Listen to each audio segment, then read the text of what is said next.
Hey everybody, this is Unit 3, Formative 2, Video 3. We are going to talk about application of word problems. Okay, so it costs $10 per shirt and $15 per pair of pants when you go shopping. You can spend no more than $100 on clothes. Write the linear inequality that models the situation. Okay, so first of all, we need to assign variables. So we're going to assign X for the shirts and Y for the pants.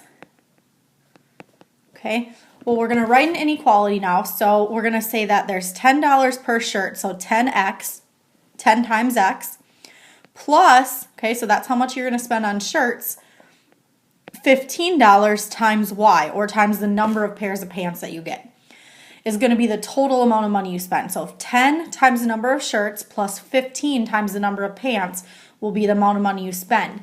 And that amount of money can't be any more than $100. So that means the amount of money that you spend, which is represented by 10x plus 15y, has to be less than or equal to $100.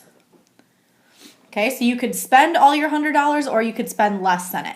So here's your inequality. So that's where we wrote the inequality. And now we want to graph it. So this inequality, remember, is in standard form. So to graph it, we need to find our x-intercept. So 10x equals 100. So it looks like our x-intercept will just be 10. So we're going to put a dot on our x-axis at 10, so right here. Okay, and then we want to find our y-intercept. So we have 15y equals 100. So we're going to divide by 15. And when you do that, you get y is equal to, looks like 6 2/3. Okay, well, 6 2/3 is not obviously on a whole number on your y-axis, but it's between 6 and 7. So we're just going to put a dot between 6 and 7, just a little bit closer to 7. Okay, and then we're just going to connect our dots. It's going to be a solid line because we have less than or equal to. So a solid line connecting our dots here.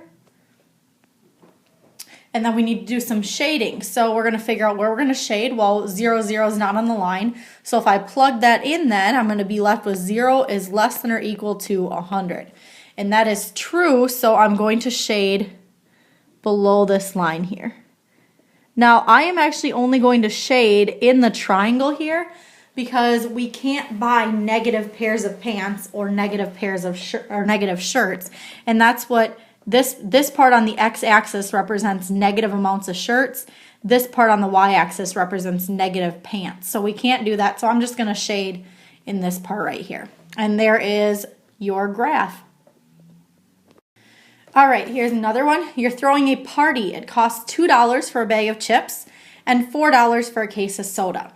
So first of all, just as we read that first sentence, let's actually say that X is going to represent the chips and Y is going to represent the soda. Okay. Then you have $24 to buy food, meaning you could spend all $24 or you could spend less than $24. So we want to write and graph the linear inequality. So $2 for chips, so 2 times the number of chips plus $4 for a soda, so 4 times the number of sodas has to be less than or equal to $24. Okay, so after we wrote our inequality, now we want to graph it. So we have to find our x-intercept. So 2x equals 24. X is going to be 12. 4y equals 24. Y is going to be 6. Okay, so we have on our y-intercept, we have at 6. And on our x-intercept, it'd be right about here at 12. So it's a little off the graph, but that's okay. Connect your dots. It's a solid line again because it's less than or equal to. And then plug in 0, 0 because it's not on the line. So 0 is less than or equal to 24. That is true. So we're going to shade in the triangle again because once again, just like the last problem, you can't buy negative amounts of chips and negative amounts of soda. And remember, your x-axis is going to represent the chips in this case. The y-axis is going to represent the soda. Okay, so it's no longer X and Y, it's chips and soda. Okay, now there's one more part to this problem. It says if you buy 3 cases of soda, how many bags of chips can you buy? So remember, soda is represented with the Y. Okay, so that means what they're asking us to do is pretty much plug in 3 for Y into our formula here. So now all we're going to do is 2x plus 4 times 3 is less than or equal to 24. That gives me 2x plus 12 is less than or equal to 24. We're going to subtract the 12 from both sides. That gives me 2x is less than or equal to 12. Divide by 2. So x is less than or equal to 6.